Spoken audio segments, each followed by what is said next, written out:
hampir 70% warga Indonesia akan berada di usia produktif. Itulah prediksi bonus demografi yang ngebawa kesempatan emas majuin ekonomi.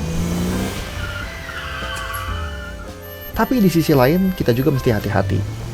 Hal ini mesti diimbangin sama niat belajar dan gaya hidup sehat generasi muda, biar kesempatan emas ini nggak sia-sia. Makanya sekarang banyak pihak lagi sama-sama berusaha mencapai hal tersebut. Bahkan tahun ini, setidaknya ada 14.997 orang muda di tanah air yang bergerak demi tujuan yang sama. Apa itu?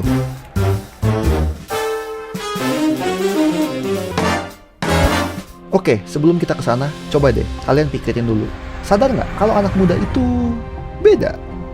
Berkat ledakan informasi di era internet, anak muda zaman sekarang makin sadar sama segala masalah dunia.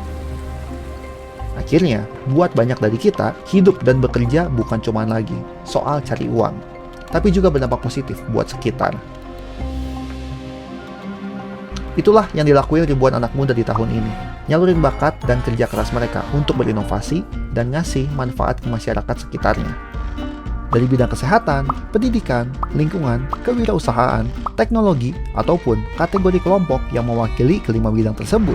Dari situ, sekumpulan pemuda terpilih pun jadi penerima apresiasi semangat Astra Terpadu untuk Indonesia atau Satu Indonesia Awards, dan mereka punya sejuta cerita, pembelajaran, dan inspirasi untuk kita semua. Di sebuah desa kecil di NTT, kesehatan masih jadi barang mewah. Inilah alasan Kadini mengabdi jadi bidan di sana. Dan Kadini bukan cuma jadi tenaga kesehatan pertama, tapi juga satu-satunya. Siapa sangka dampaknya berlipat ganda. Ini sebelumnya belum ada satupun tenaga kesehatan yang mengabdi di situ karena memang terpencil dan geografis yang sulit. Jadi saya ditawari pertama untuk menjadi tenaga kesehatan di situ. Prioritas saya memang kesehatan ibu dan anak sebagai bidan. Tapi karena hanya sebagai satu-satunya tenaga kesehatan, saya jadi mengurus semua masalah kesehatan yang ada di desa ini. Misalnya ibu hamil yang sebelumnya memang belum pernah memeriksakan kehamilan sama sekali fasilitas kesehatan. Setelah kehadiran saya, ibu hamil semua akhirnya mendapat pelayanan kesehatan, mendapatkan edukasi tentang kehamilan, pelayanan pemeriksaan darah. Dan di luar masalah kesehatan, Kadini juga perlu nyari cara biar bisa diterima sama lingkungan. Tidak semua orang bisa terima hal baru dan mudah. Jadi mereka hidup sebelumnya pakai tradisi dan budaya. Prinsip saya adalah saya tidak ingin menghilangkan apa yang mereka percaya sebelumnya ataupun tradisi yang mereka punya. Dengan catatan selama itu tidak mengganggu dunia kesehatan. Misalnya saya contohkan, sebelumnya anak-anaknya kan tidak pernah diimunisasi. Terus datang saya bikin program semua anak wajib diimunisasi. Ya, orang tua pasti kaget lah. Terus saya jelaskan fungsinya. Nah, sudah mereka terima nih alasannya, tapi mereka punya tradisi jarum suntik yang saya suntikan ke anaknya harus disuntikan ke pohon yang ada airnya, misalnya pisang. Dan saya oke dengan itu karena memang tidak mengganggu dari segi medis sama sekali. Kesehatan jadi dasar buat segalanya, termasuk buat nempuh pendidikan.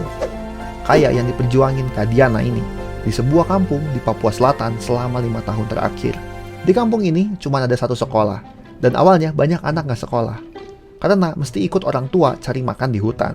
Segala macam rintangan mesti Kak Diana hadapi, dari fasilitas yang kurang memadai, Perbatasan sarana, prasarana, dan fasilitas. Sekarang itu penghapusnya kan habis. Nah sekarang itu kita menghapus pakai apa, Kak? Sedangkan itu bulannya itu belum sampai untuk kita ke kota. Waktu itu tidak salah di bulan Maret. Sedangkan kita target untuk kota itu Juni. Nah itu kita rasa-rasa kita kayak bagaimana ya? Aduh Tuhan. sampai pola pikir yang masih perlu dirubah. Pola pikir mereka memang sulit diubah, Kak. Mengapa saya bilang demikian? Karena yang pertama, Kak, mereka itu memotong logika berpikir pendidikan bahwa akhir dari sebuah proses pendidikan itu adalah pekerjaan untuk makan. Sedangkan tanpa bersekolah pun mereka yakin mereka sudah bisa makan. Karena berpikir bahwa kita ini sebenarnya hanya sehabis SD habis sudah. Kita mau mendapat sesuatu pekerjaan yang bagus, misalkan kita mau menjadi seorang pegawai, guru, suster, menteri, bupati, presiden, dan itu semua hanya kita bisa lakukan itu melalui sebuah proses pendidikan. Sampai akhirnya berani melakukan sesuatu yang mungkin selama ini kita anggap remeh, bermimpi. Sekarang sih, ya sudah jauh berbeda dari 3 tahun sebelum yang saya datang itu, Pak. Anak-anak sudah tahu baca, menulis Dan selain dari itu, yang pertama, mereka sudah mulai memimpikan sesuatu yang sebenarnya dulu itu mereka tidak pernah terbayang ke situ. Seperti mereka ingin, ayo kami ingin ke sana. Di situ tuh ada gedung bertingkat ya. Jadi mereka sekarang itu mereka sudah mulai kayak ada cita-cita. Dulu itu Kak, mereka itu hanya sebatas memimpikan bahwa setelah utama testingnya sudah laki-laki mencari gaharu, perempuan yang di rumah siap kami Kak. Bermimpi bukan cuma kemewahan anak-anak, tapi juga kita semua yang bisa ngelihat celah potensi di tengah masalah. Itulah yang dilakuin Kak Alan lewat usahanya, budidaya dan pengolahan lidah buaya. Ia menjalani usaha ini di kampung halamannya di Gunung Kidul, Jogja. Pengairan tanah di daerah sini sangat bergantung ke hujan, hingga datanglah musim kemarau. Karena Gunung Kidul itu kan tanahnya tak ada hujan, jadi masuk musim kemarau itu hampir pertanian berhenti. Dan para ibu-ibu sekitar itu nggak memiliki pemasukan tambahan. Mereka mengandalkan dari para suami, dan itu menjadi faktor saya pengen merubah lahan-lahan kritis ini, lahan-lahan tada hujan ini menjadi lahan lebih produktif.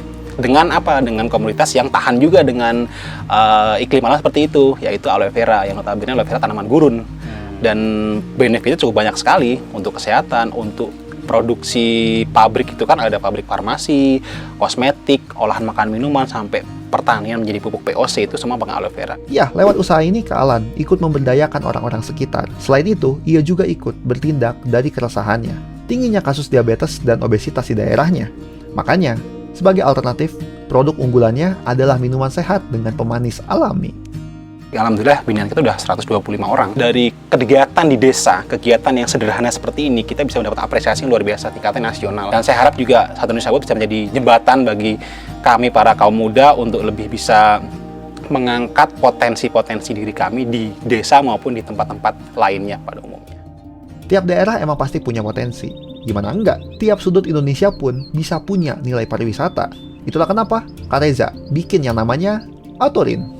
Atorin ini semacam pasar online yang ngejembatanin orang-orang yang pengen berwisata dengan para pelaku industri pariwisata. Kak Reza ngelihat kalau pariwisata Indonesia bisa semakin dimajukan lewat teknologi. Ternyata di desa wisata ada beberapa masalah yang sebenarnya bisa dipecahkan dengan bantuan teknologi sebenarnya. Dan saya percaya teknologi adalah salah satu tools ya untuk menuju pariwisata berkelanjutan di desa wisata.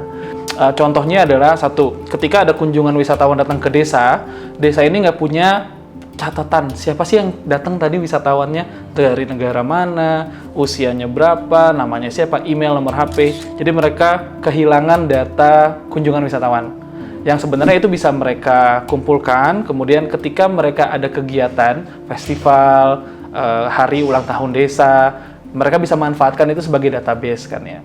Itu. Kemudian cara pemasarannya juga, mereka punya produk, tapi produknya bingung nih gimana sih cara masarinnya. Ada desa yang sudah ramai dikunjungi wisatawan, kemudian akhirnya ada sampah segala macam. Ya udah, salah satu dengan apa? Dengan pembatasan carrying capacity. Jadi memberlakukan reservasi melalui teknologi. Nah, akhirnya kita support di situ. Jadi sebelum datang ke desa, pesan dulu tiketnya. Dan kehadiran Atorin nggak cuma sekedar jadi pasar aja. Mereka ngadain pelatihan, pendampingan, dan bikin dampaknya jadi berlipat ganda. Literasi digitalnya teman-teman di desa ini meningkat. Kemudian pemanfaatan internet di desa wisata juga akhirnya jadi berkembang. Jadi, ya, dari kesehatan sampai teknologi, ada banyak cara anak muda bisa berdampak. Menurut Karangku, semua balik lagi ke kesadaran terhadap diri kita ataupun sekitar kita. Oke, gue mau ngerjain ini. Ya, balik lagi ke mindfulness-nya kita. Kita aware nggak dengan sekitar? Kita aware nggak dengan ada orang-orang yang mesti kita bantu? Kita aware nggak tentang adanya climate crisis? Atau sesederhana, ini tuh nggak bener nih gitu. Karangku adalah pendiri Pelepah, perusahaan yang bikin kontainer makanan dari bahan baku pelepah daun. Di saat banyak orang nyobain ngatasin permasalahan sampah bungkus makanan lewat daur ulang, Pelepah pengen nyasar akar masalahnya, bikin alternatif plastik dan styrofoam. 2018 aplikasi yang ijo-ijo di Jakarta mulai common untuk online delivery service food. Dan saat itu kita memesan makanan sederhana, sebetulnya hanya ayam geprek, tapi yang datang itu 4 container food, 4 styrofoam box gitu. Sambelnya dipisah, ayamnya dipisah, nasinya dipisah, sayurannya dipisah.